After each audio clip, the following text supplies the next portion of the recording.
Hello, in this tutorial I'm going to show you how to solve question 2a in the sample midterm for CS3340B. So I pulled the definitions for big O and big omega from the slides. They're over here. We will refer to them when needed. So for 2a, there's actually two questions that we're going to look at separately, starting with the first one, root n, and its relation to root n minus 5. So naturally, if you look at those two without any constant factors, then this is going to be bigger than the other one. Okay, but this is not what we want to show. We want to show that root n is less than or equal to c times root n minus 5 for some c. Okay, so this is the definition you can see over here. And we need to find Cn and 0 where this holds. So when does this hold? Well, first of all, intuitively, you can pick any factor you want, okay? So I'm going to pick 2 as the constant factor. Could be any constant factor that is positive and greater than 1. Okay, so I picked 2. Then the next thing I'm going to do is find when this inequality holds. It does hold because, of course, root n times some number is faster than just root n. But the question is, for which set of n's does it hold? And for that, what you can do is, if you imagine those two curves, so if this is root n, then root 2n minus 5 multiplied by 2 would be basically something like this. There's a shifted origin, shifted below, okay? And then it grows faster, okay? So this is root, well, this is 2 times root n minus 5. And so there is some number over here, n0. We need to find that n0. After that, the second function over here is, this one is faster than the first one, root n, larger. So in this, we need to look at two things. Which one is faster and which one is larger? So the faster, this has to do with big O. Now, we know that this one is faster, but we want to show it's bigger for some number, n0. And so the bigger is to solve for n0. To do this, you just simply set the curves equal to each other. Root n equal to 2 root n minus 10. And some algebra, you'll get root n is equal to 10. So square both sides, n is equal to 100. Which means for n greater than or equal to 100, we'll have this inequality holds. Okay? So then we can write then, therefore, root n is less than or equal to 2 root n minus 5 for all n greater or equal to 100. So we found c and n0. So this is n0 and this is c in the definition of big O. Okay? So that's it. This is done. Okay, now we look at the next question. And the next question is this one, log 2.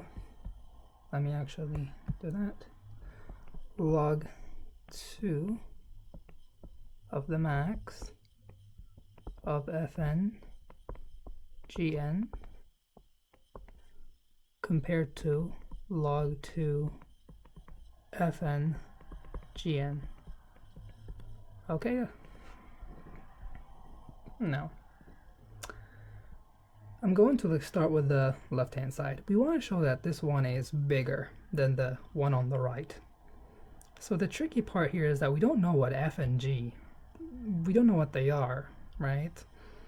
This might seem a little bit confusing. So how do we show that this holds? Well, the idea is it depends on the functional properties of the log itself.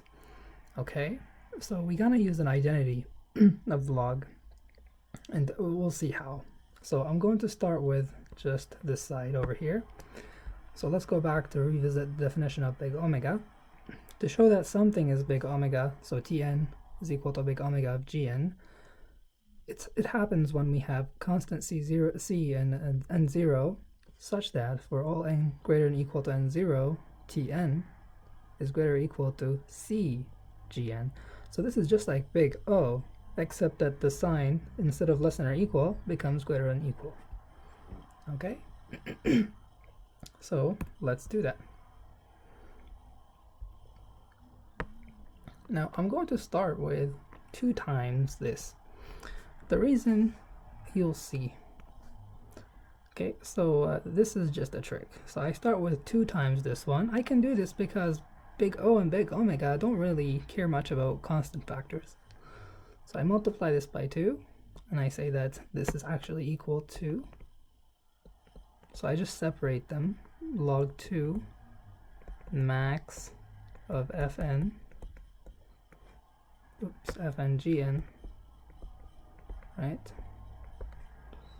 and plus log 2 of the max of fn gn. That's writing too much. Okay, and then this is going to be, I want you to think of it. So look at f and g. One of them is bigger than the other for, of course, some n. I don't know what n is, but eventually we'll have f and g. We'll have one of them to be the max. Now, if f or g is the max, let's actually write something here. So this is going to be greater or equal to log 2 of f of n plus log 2 of g of n. So if, let's say f is the max, if that's the case, then this is equal to this, right? I'm not changing anything. Those two are the same if f is the max. But that means g is the min. So I replace the max with the min. So the thing up here is bigger. Now let's say if it was the other way around, g is the max. So if the g is the max, then I did not change anything here. This is the same. But that means f is the min. So that means the thing above is bigger. So either way, whichever is the max, the thing above is bigger. Okay? Now using log identities, so if you have log of x plus log of y, that's the same as log of x times y. So in this case, this is log 2 of f of n times g of n. So what we have shown just now is that 2 log of f of n, oops, actually that's a max, of f of n, g of n,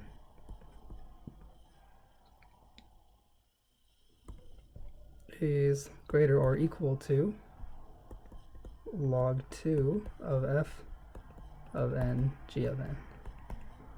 Now this is not exactly the same functional form that we want. If you go back to the definition, t has no constant, but g does. So actually I want to move the constant from, for me the constant is here, I want to move it to here. To do that, let's see, all I have to do is divide by 2, right? That's, I'm not changing anything, just divide by 2. And this just becomes like that. And now I got the C. The question next is, for what n does this hold? And for all my manipulations, I did not really have to use anything about n. I did not use any information about n. So, and also we don't know what f and g look like. So for that, you have to do a bit of thinking. I'm going to have to make an assumption here, otherwise we don't really know how to pick n. Now the assumption is that f and g are both monotonically increasing. I will need this assumption for something else I will do later. So let's see why. If I try to draw something, so let's say this is 1, Okay, so this is when the vertical axis is 1, and I have my two functions. I have, let's draw some functions. Let's see here, we have something like this, and we have something like this maybe. Okay, like rather that. Okay, that's good. So if I do this, we see that, let me use a different color because it's going to be a little bit cluttered. We see that over here we have some number. Let's say this is 2, and let's say this is, actually I'm going to go back to white. This is 2 and this is 3. Okay, and then this is, let's say, f, this is g. Now when f is equal to 1, okay, when the straight line is equal to 1, then we have n equals to 2. Okay, when g equals 1, we have, or actually that's the other way around. So when g equals 1, okay, so this curve over here, it's equal 1 when n is equal to 2. So this, let me just write n equal to 2, which implies that g inverse of 1 is equal to 2. Okay. Similarly, when n is equal to 3, we have g inverse of, oops, that's f, f inverse of 1 is equal to 3. Okay, so this straight line f is equal to 1 when n is equal to 3. Okay, now we want n to be the bigger of those two. Why is that? Well, look at the log here. We've got log of f and g. Okay, now we need the log to be defined. If the log is 0, this is not good. If the log, the log inside the argument of the log is 0, it's not good, because the log of 0 is not defined. But we know that the log of 1, and for anything bigger, it's defined. So we want to make sure that this argument inside here is at least 1. It could grow bigger than 1, that's safe, but we want to make at least 1. So for that to happen, I need to have the inverse of those two, g and f, at 1, and I take the max of those. Because if I pick, for example, 2, okay, so if I set n equal to 2, then guess what? When that's the case, look at f. F is going to be less than 1. Now, in this case, it's safe, but if I have a different f, it might not be safe. Actually, it might be 0, and I get problems, and log would not be defined. But if I pick the max, then I ensure, because you see, the max here is 3. In that case, I would be here, and g would be way beyond 1, so it would be pretty darn safe. So the idea is that we pick n to be the max of the inverse of those functions at 1. Okay, so we pick n0 to be the max. Okay, we have the max of f inverse of 1, g inverse of 1, and that's it. Okay, this assumption, of course, requires monotonicity of f, with f and g are both monotonically increasing.